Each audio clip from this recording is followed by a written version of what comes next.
I hit a certain point about 6 years ago where I was 41 years old and I realized that I had lived half of my life in New York City. I had moved to New York right after college and had always loved it out here on a number of different levels, and kind of looked up one day and was like, well, listen, am I just going to be the kind of person who lives in one city for his entire life?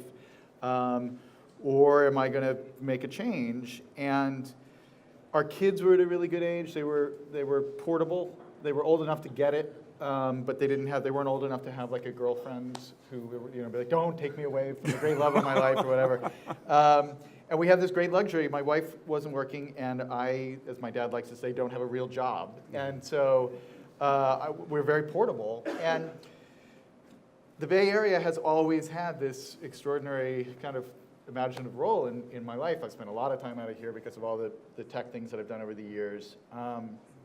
And if you think about it, in terms of, when we announced that we were going to move, a bunch of kind of old classic New Yorker, kind of New York snobs were like, oh, well, I'm sure it's lovely out there, but won't you miss the culture in New York?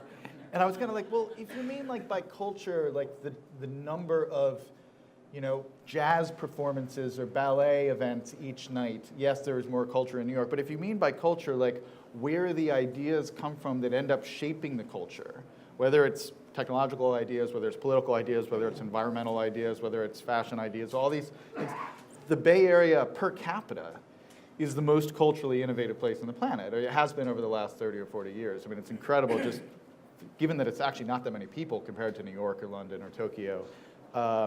There's just been an incredible amount of interesting idea creation here on multiple levels. So I wanted to be a part of that for a while.